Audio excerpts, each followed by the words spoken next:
نحمده ونصلي وسلم على رسوله الكريم اما بعد۔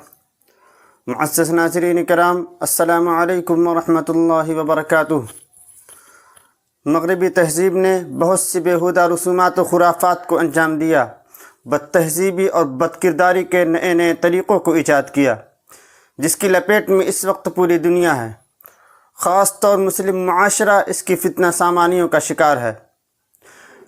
مختلف عنوانات سے دینوں کو منانے اور رنگ ریلیاں رچانے کے کلچر کو فروغ دینا شروع کیا، اور اس کی آڑ میں بہت سی خرافات، رسومات، بد تہذیبی، بد کرداری، بد اخلاقی اور بے حیائی کو فروغ دینا شروع کیا۔ انہی میں سے 14 فروری ہے، جس کو یوم محبت کے نام سے منایا جاتا ہے اور تمام حدود کو پامال کیا جاتا ہے، بے حیائی اور بے شرمی کا مظاہرہ کیا جاتا ہے، حیا اور شرم کے خلاف سارے امور کو انجام دیا جاتا ہے، اور اس دن کو ناجائز محبت کے اظہار کے لیے بطور خاص استعمال کیا جاتا ہے۔ چند سال قبل یہ وبا ہمارے معاشرے میں بہت کم تھی، لیکن اب رفتہ رفتہ ہمارے نوجوان اس کا اہتمام کرنے لگے ہیں۔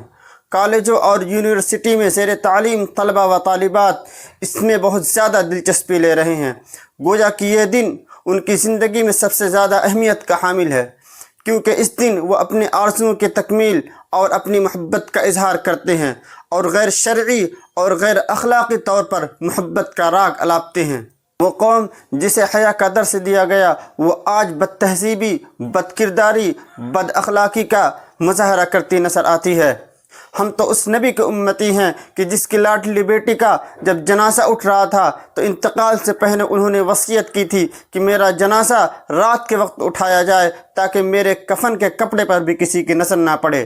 حیا کا یہ عالم تھا، لیکن آج ہمارے نوجوان بیٹیاں حیا اور شرم کو اور عفت و پاک دامنی کو سب کو بالائے طاق رکھ کر رنگ ریلیاں مناتے ہیں اور 14 فروری کو یوم محبت مناتے ہیں۔ اللہ تعالی ہمیں حیا و پاک دامنی والی زندگی نصیب فرمائے اور اسلامی تعلیمات پر عمل کرنے والا بنائے، آمین یا رب العالمین۔